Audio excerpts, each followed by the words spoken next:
but we tend to wait until there's a problem before we then react. So we're very reactive instead of proactive. And so my goal has always been, hey, proactive solutions for reactive situations. And so that's what Escape the Wolf has done. That's what the 100 Deadly Skills books have done. And that is without a doubt what Rugged Life is going to do, and get that information out there so that people can get ahead of what potentially could be a bad day.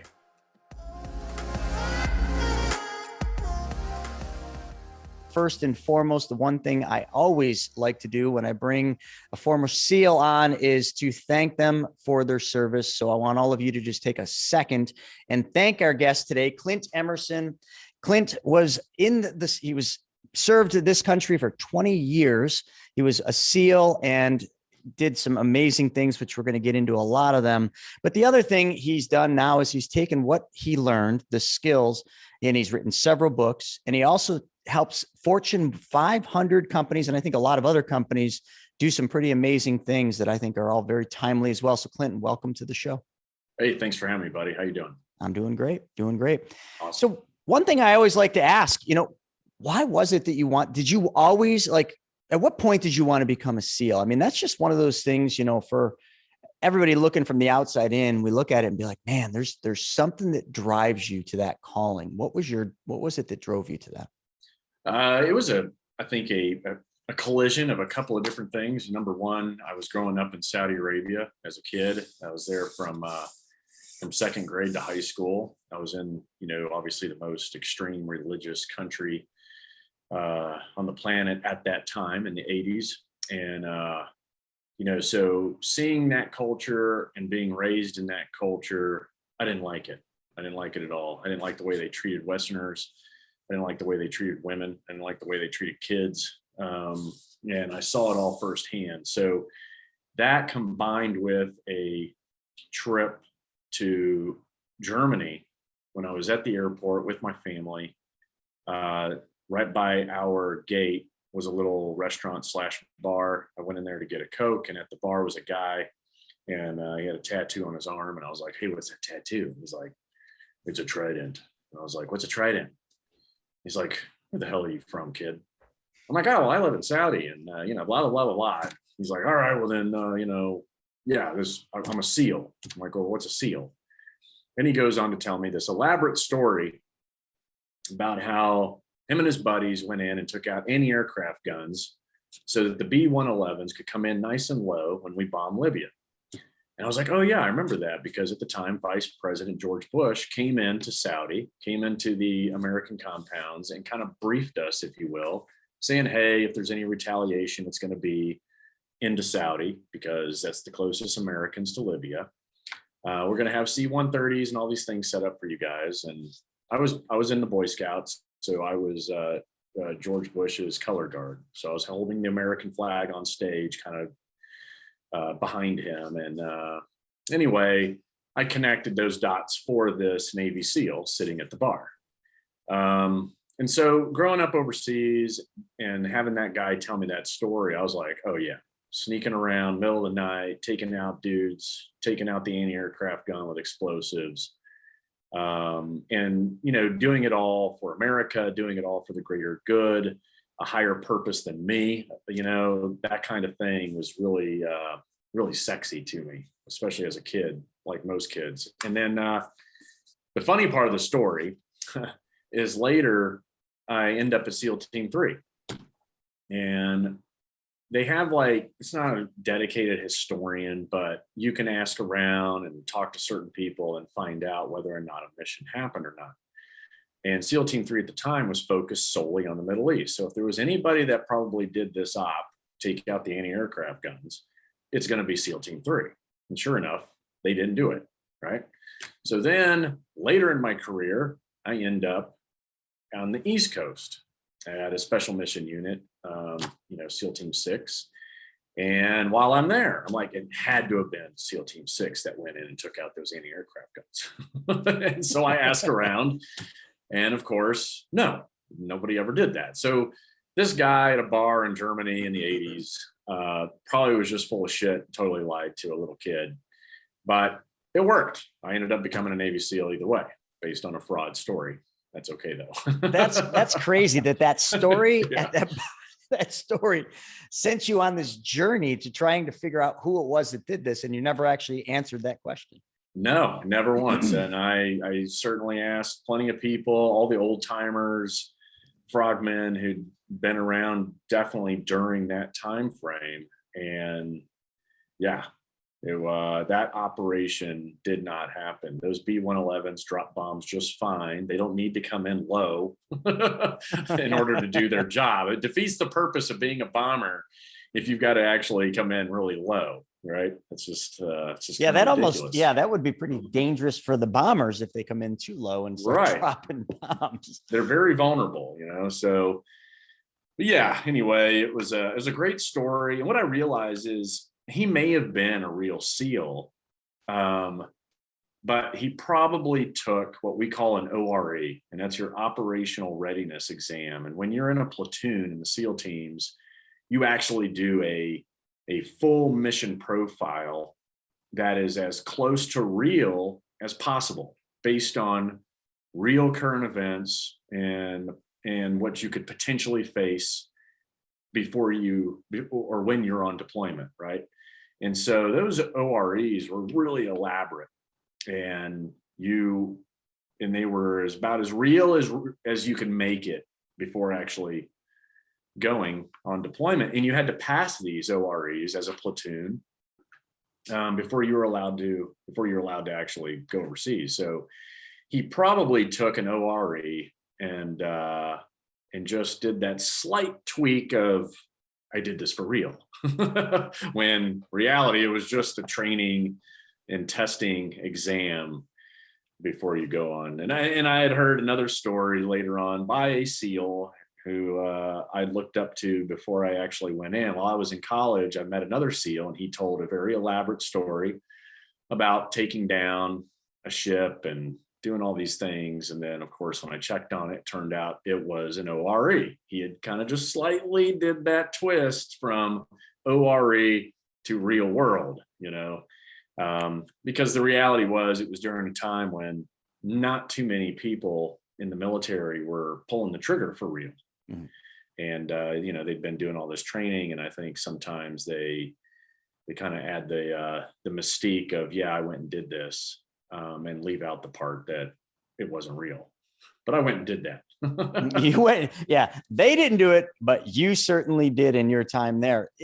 While being timing is everything. Yes, that is true. That is true. We're definitely going to talk about some timing today, because some things are really messed up out there. And boy, oh boy, depending on whether you're looking in the rearview mirror or you're looking out the big front windshield. If I'm looking out the windshield, I'm not really liking what I'm seeing coming, and I definitely want to get there. But when you were a SEAL, like, you know, there's so much you go through to become a SEAL. It's not like they just take everybody and say, oh, you can be a SEAL. Like, what was your biggest challenge? I mean, you're faced with challenges constantly, and that's part of it. It's, you know, I was just on a different interview, you know, it was me and a British special operations guy, and we were discussing that a lot of us, you know, you get trained to embrace chaos, and chaos is what you live for. So I would say, you know, those challenges that are thrown at you start in BUDS, which is the, you know, basic underwater demolition SEAL training. And for me, you know, it wasn't Hell Week. Hell Week was tough. But I felt like as long as you're not going to quit, you're going to make it through. As long as you're not going to quit and you're not going to get injured, then you'll make it through Hell Week just fine, because you just go into autopilot. Your body and your mind really just become one. And then by the 72-hour mark, you're a fucking zombie, and there's no way you're going to quit after that, right? Mm-hmm. You're just going with the motion of whatever the instructors are yelling at you to do. But beyond that, pull comp is like the Hell Week of dive phase. And so that's a week straight of being tested underwater. I've seen that. Where your air is taken away from you, and the instructors are doing these shark attacks on you and taking off all your gear. And you basically have to problem solve while you're holding your breath, approximately 20 feet down. And if you go to the surface in the middle of any of this, that's considered quitting. So I think the anticipation of that and then the follow-on participation certainly had its moments where you felt a little overwhelmed, like, holy shit, am I going to get through this? You know, because there are aspects of it that you don't have any control over. Like when they pull the regulator out of your mouth is usually right when they see that you've just exhaled, right? So they see all the bubbles come out and then they yank it out of your mouth. They tie the hose into a big knot. They turn off the air at the tank. Then they take off your weight belt. So you start to float up. Then they're pulling off your mask off your face, and then they spin you around, right? The instructor literally like will bear hug you and start flipping around into circles, hitting you in the head. And then once he releases from you, then you start solving your problem. And it's not just about, oh, I got to get air. You have to solve the problem in a specific order. You cannot skip, right? So you gain your composure. The trick was you got on your knees, you immediately found your weight belt and you put it on the back of your calves so that it kept you stable and kept you on the bottom, right? And then you grab your tanks and you put them back on, because in the middle of all this, they come off, the straps are loosened, and you put them over your head, your arms through the straps, you know, and now it's on right. Before that, obviously, you're if there's a whammy knot of some sort, then you take the knot out of the hose before you put it on. Once it's on, now you can turn your air back on, put the regulator in your mouth, start breathing. Then you have to put your waist strap, chest strap on, then pull your weight belt up, put your weight belt on, then crawl over, find your mask and find your fins and everything, put all that back on, clear your mask, you know, by inhaling through your mouth, pushing on the top of your mask, and then blowing out your nose. The air coming out in your nose will then, you know, replace the water in your mask, and then you'll be clear. And then you start going back and forth across the bottom again, and then they do it to you again and again and again. And so the goal really is just to ensure that you can, you know, think while under stress, and while you're underwater, and when you really don't have any air. It really determines whether or not you're going to be a calm individual in any kind of crazy situation. So maintaining composure is the key. We've all seen bits and pieces of that, but the way you just described that was so good. Yeah. And the only thing I'm thinking, you know, how do you not drown? I mean, that seems like that's a lot going on. It's quite a bit of time underwater. I'm a surfer and I've been held down for multiple waves. You think you're going to die. I mean, and I don't know, that's probably just seconds compared to what you just described being minutes. I mean, it's, you know, I often think about during those moments and when it was happening, you know, there's something to be said, number one, for the adrenaline, right? You know what's coming. You just don't know when. And so that anticipation is controlling. The anticipation is key. And then once it begins, there's almost a relief, like, thank God, let's get this over with, right? And you get your ass kicked. And then once the ass kicking is done, then I found myself not really paying attention to the fact that I didn't have air. I focused on the procedures, and by focusing on the procedures and distracting your mind from the lack of air, really shows the capability of the human body. Because when your mind will tell you, it's a warning system, hey, you need air, you need air. And the more you think about it, the worse it gets. But the reality is even on an exhale, you still have plenty of oxygen flowing through your body, you know, to help you for 30 seconds to a minute. And it really depends on your cardiovascular health and who you are and on all that stuff. But for the most part, there's more time than you think, right? We tend to go into panic mode and then rocket to the surface. That's what, you know, everyone would do in that situation outside of a military test.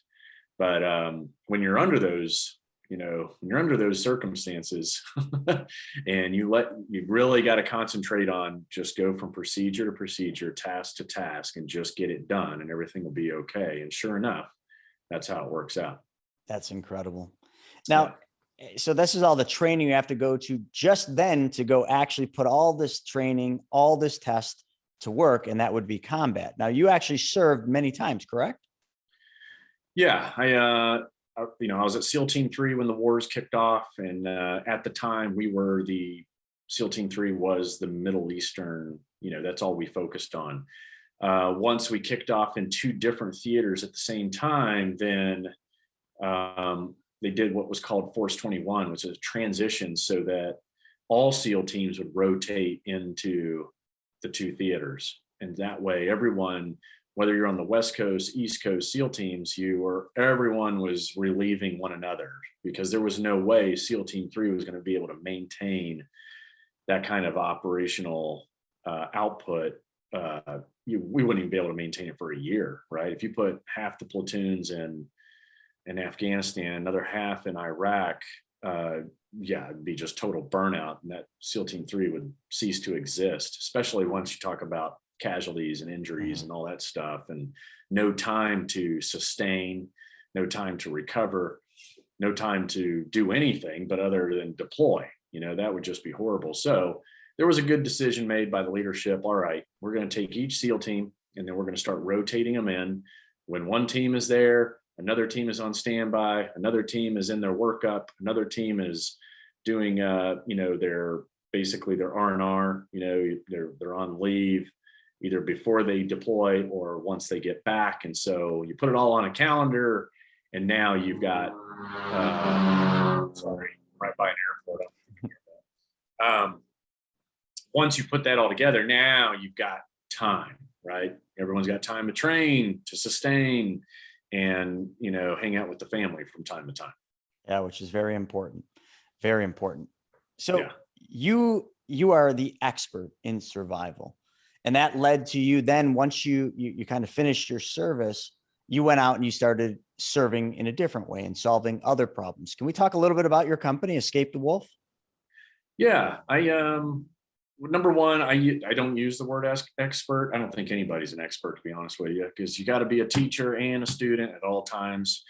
And, you should always be willing to learn and take input from everybody. But absolutely. So I do my best to convey as much information as I can that helps with safety, security, and survivability. There's the 3 S's I kind of concentrate on. And for corporations, my company Escape the Wolf was kind of the first, I would say, project I started. And it started with a book. The book Escape the Wolf was a self-published little handout I did while I was attached to the NSA. I was a SEAL, and I was the only SEAL attached to the NSA for a period of time. And I was doing more independent type operations, and I was traveling abroad by myself often enough to kind of go, hey, I need some training on this, right? You don't go from being a combatives type soldier atmosphere, body armor, night vision, and guns.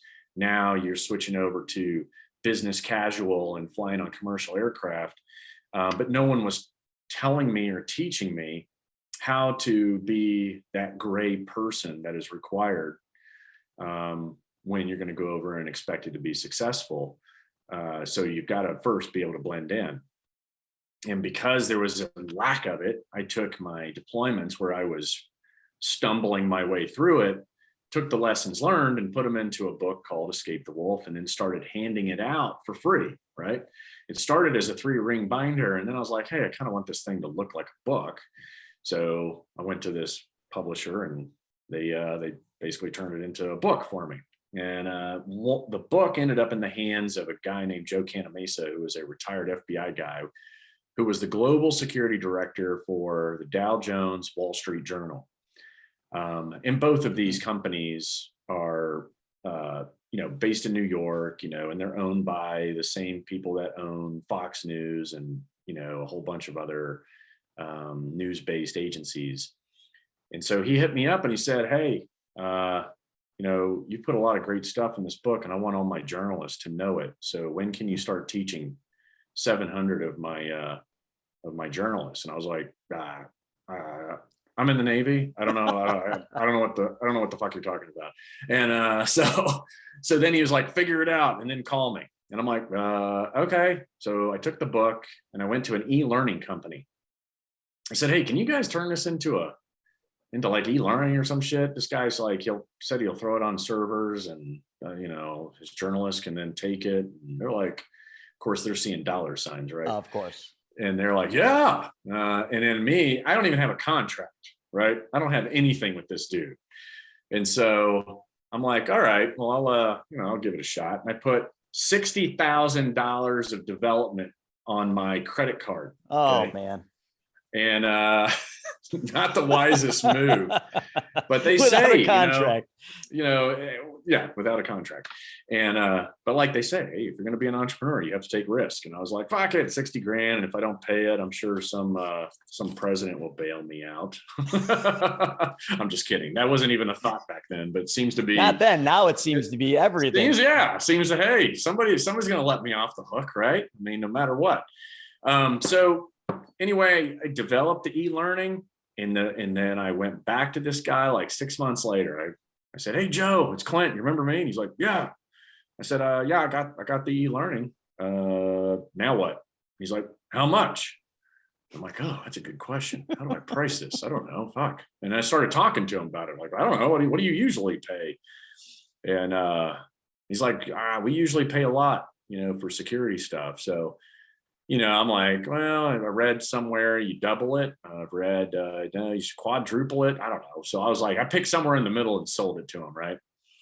And it wasn't until years later, I realized I should have done a licensing agreement. Right. But that's where the real money is at. And anyway, the book turned into e-learning. The e-learning then turned a book into a company, and Escape the Wolf has been doing crisis management ever since. We concentrate on safe travel abroad, man-made issues, natural disasters, medical events, cyber threat awareness. We build customized programs. We also have off-the-shelf solutions that we can then deploy onto your servers. Or what I like to do is say, hey, putting it on your servers is great, but you still need stuff on paper.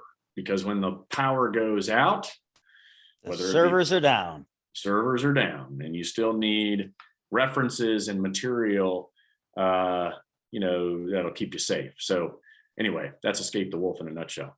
So what happened to Escape the Wolf when the pandemic hit? That was a short little while ago, and that seems like that might have just spiked your business a little bit. It did. And we were fortunate enough to be really one of the only providers of pandemic policy and procedures before pandemic was cool. So we had built the pandemic program for Humana, big health insurance company. We built some pandemic stuff for Motel 6. They were the only hospitality company open during the height of the pandemic. Marriott, Hilton, all their big competitors were closed.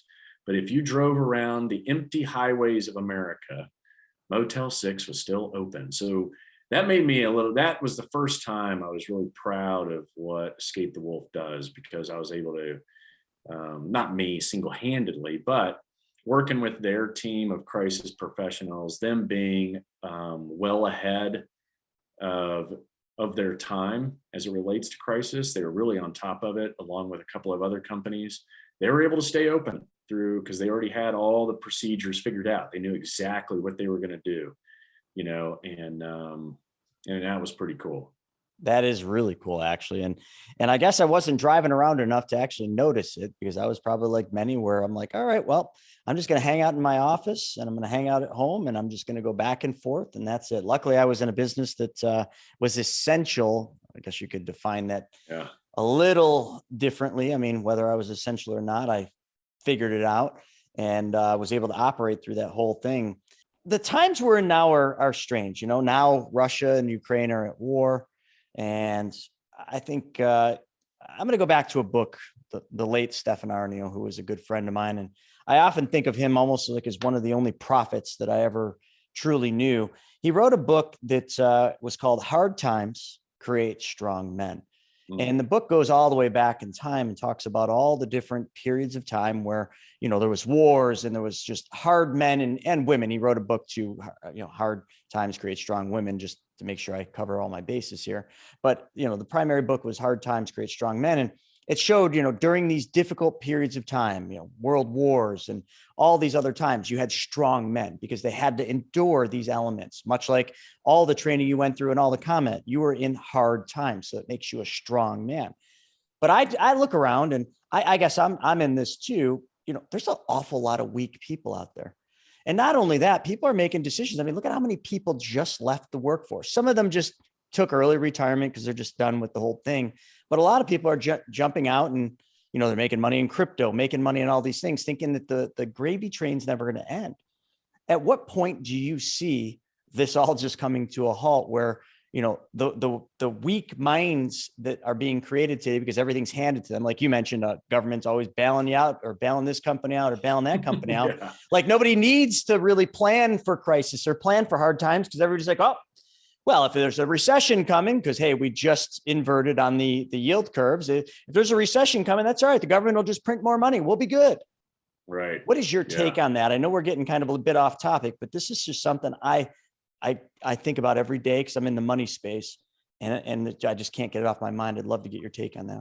Yeah, I think it still relates to a lot of the self-reliance that I'm constantly pushing. If you look at the later books, like the 100 Deadly Skills series or the new one, Rugged Life, coming out. And we're going to talk about that one a lot because I think that's where I was going with this. Is that book is the manual that we all need for this problem that we got. But at first I wanted to define the problem and see what your take is on it.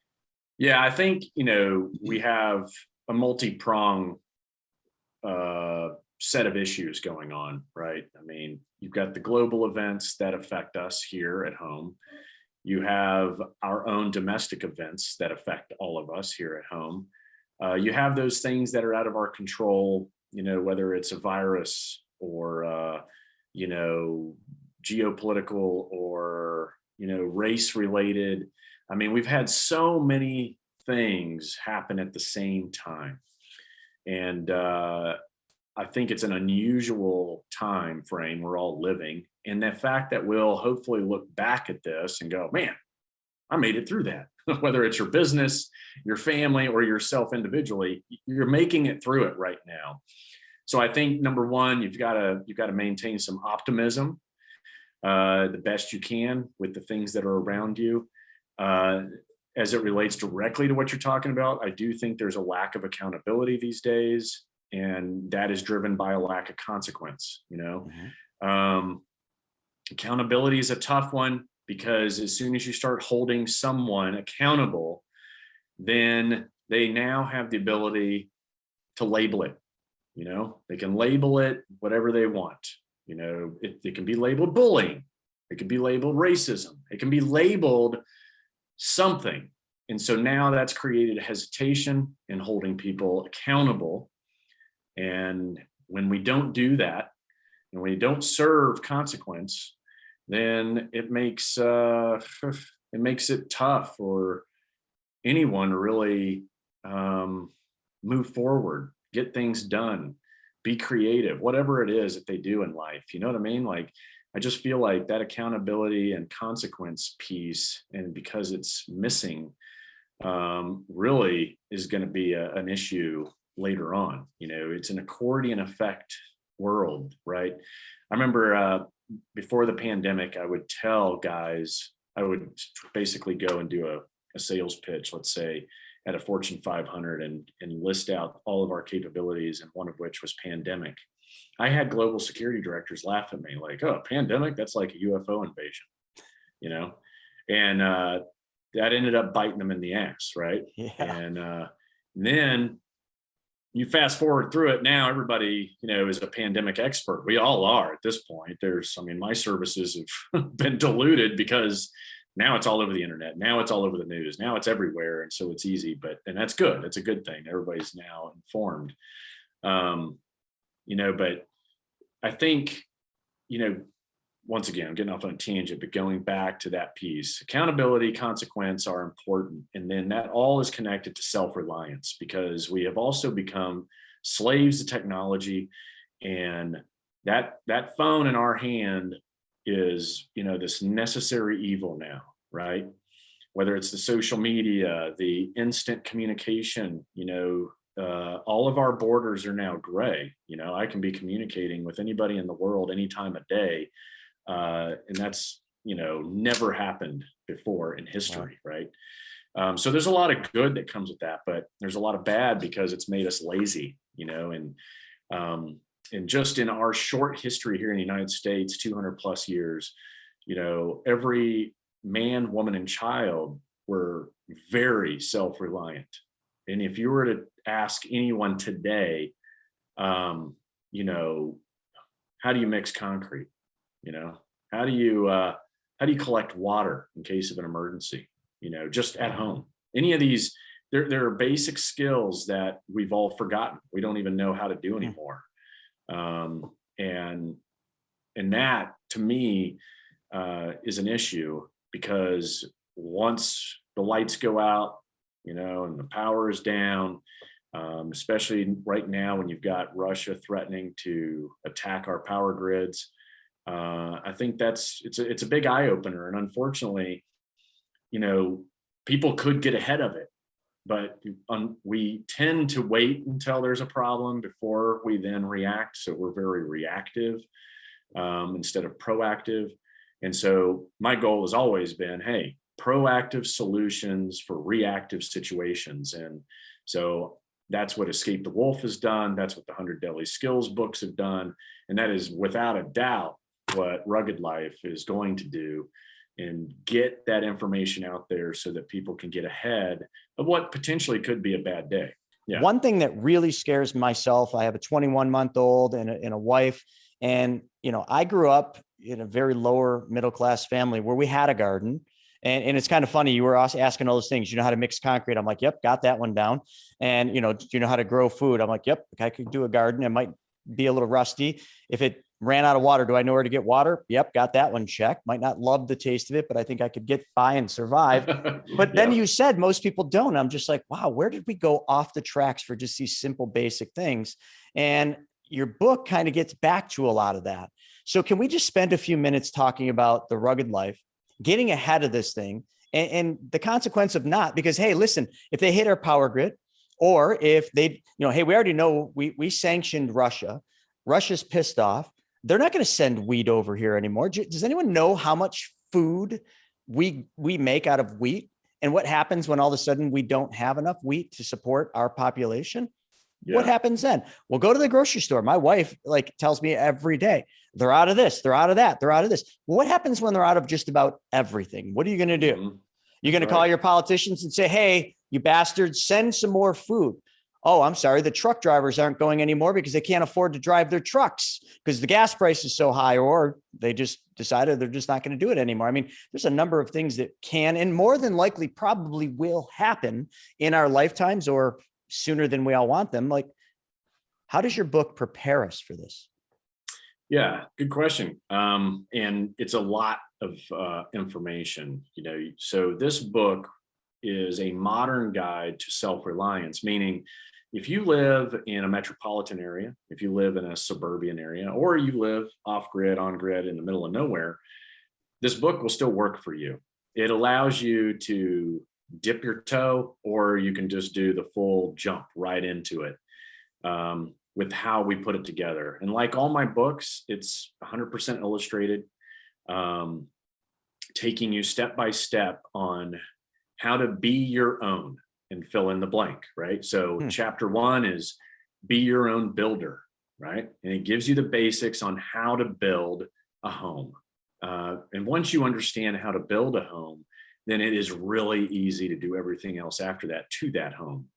And then number 2 would be your own farmer, right? The basics of growing, whether it's an herb garden on your windowsill, a vertical garden in the corner of your apartment, or you've got some land, a quarter acre, maybe an acre. Now you can really sustain you and your family. right? And it kind of shows you step by step, the basics, the easiest things to grow during all the different seasons, and giving you just what you need to know, not all the rest of that other rhetoric and garbage just to fill up pages. 3 is be your own power grid, right? We have this Wow. fear. I mean, imagine if the power did go out, like we here in Texas, we had that, right? Yeah, The entire Texas grid went down last year. and that was just because of a little bit of ice, right? That was extremely cold temperatures that in a state that's not used to extremely cold temperatures. Yeah. Right? So 9 months normal, 9 months of the year normal here in Buffalo took your entire grid down. Yeah, exactly. Like, we're not Texans and Texas grid. It's like, wait, what do you mean we gotta, winterize these fucking plants? Like, no, we don't need to winterize. We're Texas. But yeah, we should have winterized them. But the beauty of the book is it allows you to be your own power grid. So we get into something like geothermal, which I think is without a doubt the most underutilized, coolest way to keep your house warm and cold. It's incredible. And it's, you basically, no matter where you are on the globe, if you dig 6 feet down, no matter where you are, it's always 50 degrees, right? 50 degrees, 6 feet down. And it's a reason why we bury people at 6 feet and lower, or deeper, should I say. So also the reason why nature and animals all know that if it's too cold for them to survive, they just dig holes. I mean, we can learn so much from animals. That's right. Yeah. They get cold, they start digging, and they create, their little makeshift dens just for the night, and you're right. Every animal does it.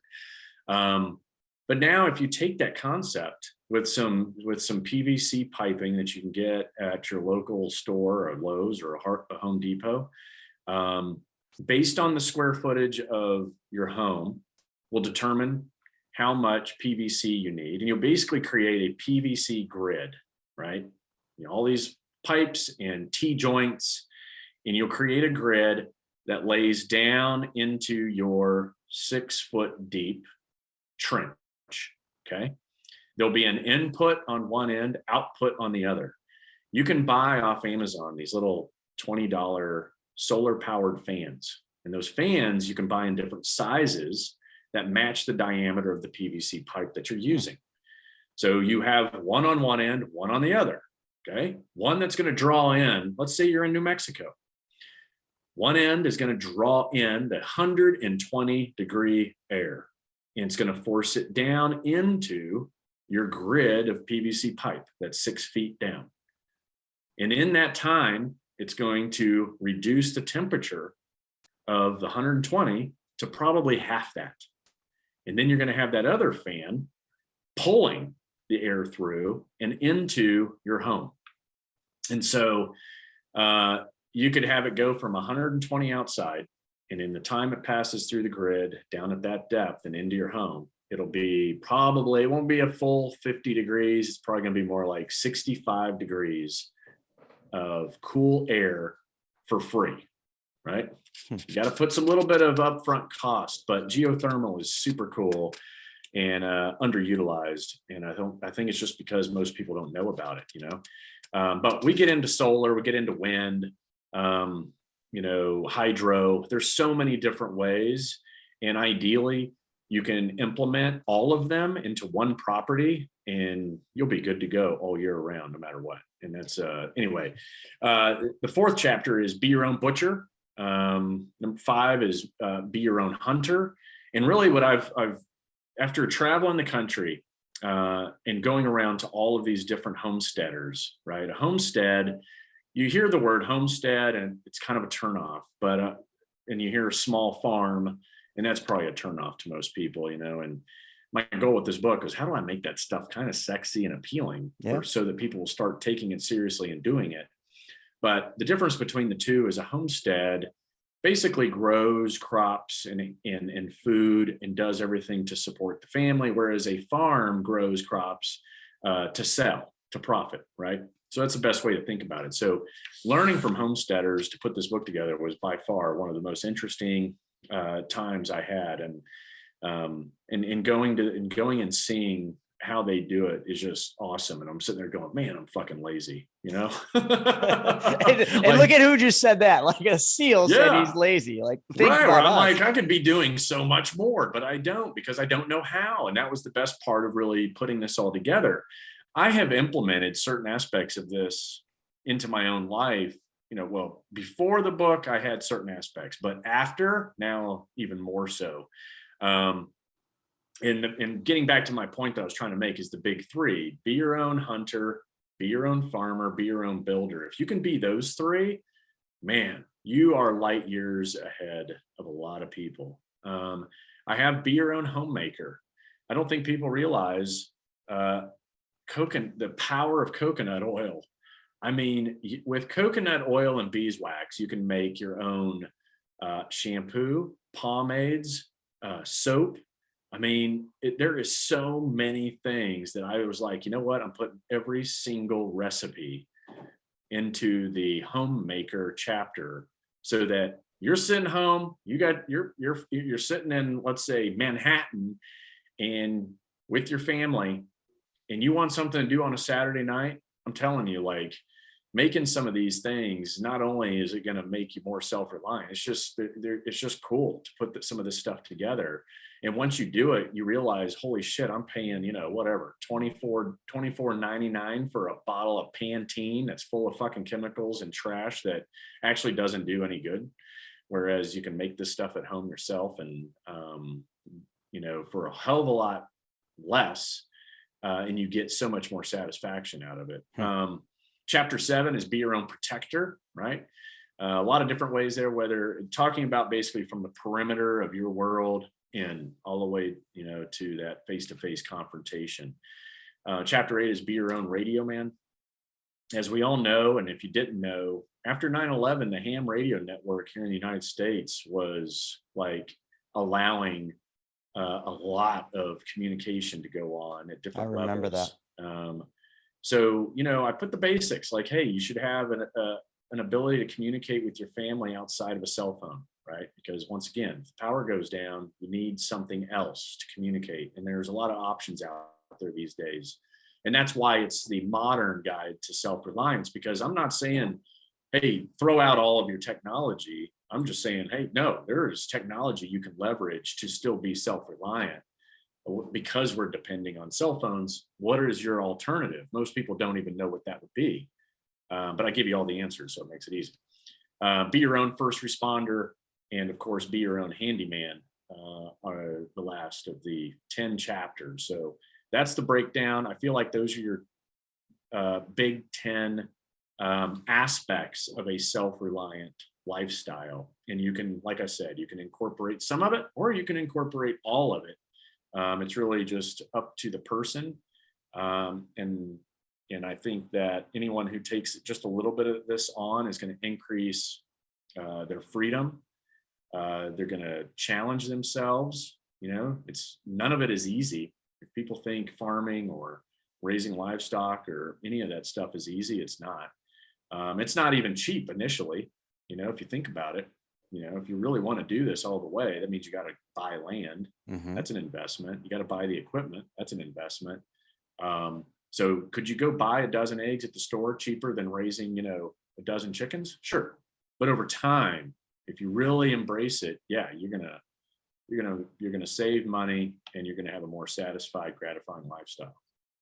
I love it. And it almost, to me, and I know this book doesn't come out till May, but it almost to me is just that one book, kind of like the Bible. It's that book everybody should have. I just got done, you know, and you'll probably remember this movie, and many will as well, but the Book of Eli. Can you imagine that movie? Do you remember that movie? Yeah. Yeah. The Book of Eli. Like, he was fucking blind. He was blind. Exactly. But can you imagine if he had this book? Like, that would have changed it all. The person that had your book, The Rugged Life, like, they would have been at the top. And then, you know, he went out and, you know, the Bible had the Braille, but like, I was thinking that I'm like, this is that one book every household, literally any family that gives a rat's ass should have a copy of this book. Maybe they don't utilize the book today, but we all have things we don't use. We buy them just in case. This is that book you need just in case, folks. Like, I don't know about you. The only problem I see with your book, and don't take this the wrong way, you're missing a chapter. What's that? You're missing a chapter. Yeah, I know the book's already launching, but we got to go back to the publicist and we got to tell them we got to do a revised version for 2023 that includes one more chapter. And I'll write it, or I'll help you write this chapter. Okay. All right. Become your own banker. Yeah. You're missing that, man. That's my schlick right there. Become your own banker. To complement that, though, to complement that point, if you're able to pull off all of these skills and live this lifestyle, you are the billionaire in the middle of chaos. Because all the billions of dollars a billionaire has, or any wealthy person has, doesn't mean dick if you don't know how to support yourself and support your family.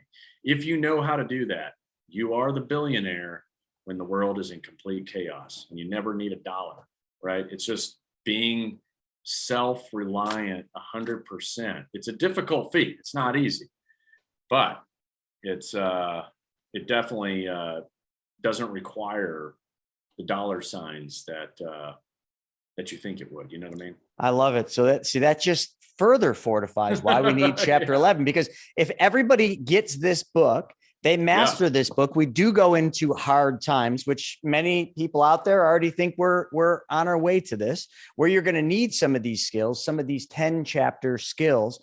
Mm-hmm. I just think when you have those skills, you become the wealthiest person of the land. Like, go back to the richest man in Babylon. You become that person because you got the skills that pay the bills. But now, because you have all this wealth, because you have the knowledge, you're going to need to know how to be your own banker, man. I'm telling you, we're on to something with this. Now, let's flip it, though. Since you're a finance guy, let's flip it. Barter systems tend to come full circle in times of chaos. So absolutely. What would you recommend? Stock up on gold, silver? What becomes, I'd look at it as, stocking up, the stock up, food and water becomes gold. Water, number one, hands down. I mean, like, you should see my stockpile of water that we have. My wife just keeps buying Fiji water, but you might think that's stupid and why would you have this when you don't need it? Because when you do need it, that will become one of the most valuable things you have, secondarily with food and ammo and all those things. And you're right. But so when we do go to barter, which, hey, listen, folks, like I'll say it right here on this show now. Larry Fink said it. I'll second it. As a leading mind in finance, we are seeing the beginning stages of the end of globalization, which will then lead to challenges against the U.S. dollar as being the reserve currency, the currency that is valuing oil, which is, crude oil still is the one thing that leads the power. The U.S. dollar is what oil is traded in over 80% of the trade in oil. And not only that, what it's valued in. China and India have already said they are no longer valuing oil in the U.S. dollar. If that doesn't scare you, then, well, your head's buried in the sand, because we are going to see in our lifetimes, unfortunately, probably, I don't want to call it the fall of the U.S., but you're seeing the decline because the U.S. dollar right now is single-handedly the most powerful thing the United States has in terms of what values it, because it's what we use as the reserve currency. It's being challenged, folks. So when that goes away, what's next? Well, this book would definitely be the thing you need, and you better start stocking up on those. So what else should you stock up on? Well, listen, gold throughout history, all the way back to before Christ, has been a means of barter. So buy gold. Okay. And people are like, okay, well, I'm going to buy a gold ETF. Bullshit. Don't buy into that crap. It's not even real. Like, that's paper. It's on a screen. When all that's gone, where's your gold? Buy physical coins that you can then clip corners and do all these things. You're going to need it. Silver, another thing you should be stocking up on. Raw gold, raw silver. Start there, but do that after you got all the water and the food stockpiled, and don't forget ammunition. That wouldn't be a bad thing to have. That's right. Those would be my main things when it comes to, paper dollars, they could be worth nothing. Look at, if you were in Russia and you had all this money in the bank, Russian, the ruble, what's that worth now? Less than a penny, just because of sanctions. Like, think of how fast that happened. And don't be oblivious to thinking that couldn't happen to the US dollar, because it could. So diversify and get smart about it. And listen, like Clint, like, your book is all about these things. Like, don't be stupid. Just get ahead of this. It's not hard to have a little bit of knowledge. Read a chapter, once a week or once a month. Like, just get familiar with these things, because when you need it, it will be the most valuable thing. And I'll tell you something that will happen when you need this book, because it's too late. you won't be able to buy the book. Everybody would have scarfed them all up and there won't be any more supply. And hopefully Clint can print enough of them to supply the demand. But hey, listen, folks, there's supply and demand issues everywhere. Don't let this book be the one. So it launches in May, and this should be the number one thing on your shopping list. I mean, it's a book, but it's a book that could save your life, your family's life. It's a book that could provide a much better lifestyle. And it's a book that, believe me, you'll become the most popular person in your development if you master some of these skills. So I didn't mean to steal your thunder there, Clint, but like, it's a very powerful book. You did good. You did good. And I think it's important to note that, just in this pandemic, we learned, number one, people are dumb because, they bought all the toilet paper, and 2 shelves down was rice and beans were fully stocked. You know what I mean? It was just so strange at the beginning. Hand sanitizer quickly went after that. And then you know what else became a big issue? Paper in general.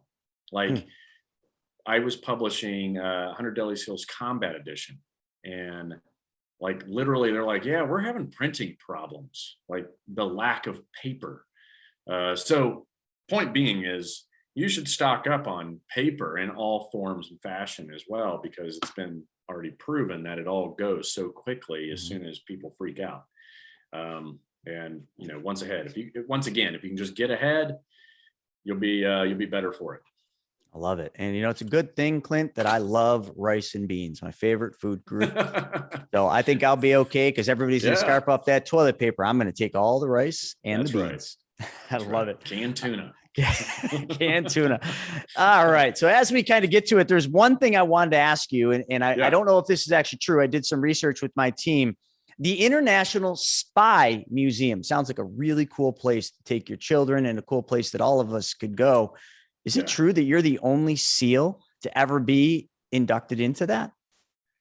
Yeah, as far as I know, I'm the only special operations guy that they've I would say celebrated inside the walls of the Spy Museum. It's in DC.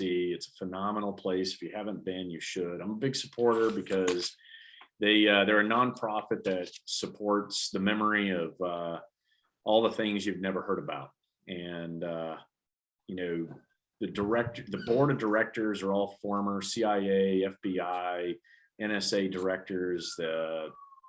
Very reputable folks are running them, and they've done a great job putting all of the history on display for everyone to learn and appreciate. And for me, being put in there, it was an unexpected, cool surprise, and it was only because some of the folks that are on the board knew of some of the operations that I had conducted, and it's the only way anyone's going to know, right? So if you go, you'll see a little bit of information about me. You'll see what I've donated to the museum, specifically the mask. The mask is very popular.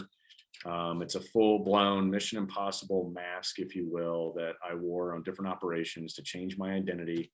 But currently it is being, how do you want to put it? Commandeered by the United States government, not because it's on display, but because they want it for their own private museum. So go check it out while it's still there, because I have a feeling it's going to be taken pretty soon. So there you go. Funny how they can just come in and take things that don't belong to them. They didn't ask me. They asked the museum. They said, hey, we're going to come and have to take that. And it was their attorneys. And then the museum notified me. They're going to come take that. I was like, oh, well, okay. I don't know why. Like, they don't even know who made the mask for me. So it's kind of interesting that they're going to come take it from me. That's bizarre, but there's stranger things out there. That's awesome. And congratulations for that. What an honor. No, thanks. But, folks, get out to that museum. Many of you have probably never even known that exists. It's called the International Spy Museum. We found that in our research. Well, Clint, I think this is awesome. What is the best way for people to get your current books that are already out there, to start kind of brushing up on some of those skills so that when this real big book that everybody needs, The Rugged Life, comes out, they can go grab that as well? Yeah, everything, my whole ecosystem is at clintemerson.com. You can pre-order The Rugged Life or order it. depending on the timing of this podcast. And then everything else is there as well. So, feel free to check it out. Super simple website, not very complicated. Click on what you like. And like I always say, keep it simple, because crisis will complicate the rest. That's for sure. Folks, we'll put that link up here. And also, don't even ask if an audiobook of that is coming out. You're going to need the drawings, folks. So just get the book and put it in the shelf, or in the wherever you store your books. So Clint, this has been awesome. There you go. Yes. And thank you. Thanks for having me. It's been a pleasure hanging out with you. And keep up the good work with your podcast. I appreciate it. Thanks so much. All right. So I hope you guys enjoyed that episode. We're putting up tons of them, but I think if you like this one, you'll probably like that video as well. Most people, they're so focused on the negative, they can't see beyond the storm that they're in. But the reality is that just the effort of choosing to get up and drive forward suddenly creates ripple effects that go out that you never will know how far they will go out and impact.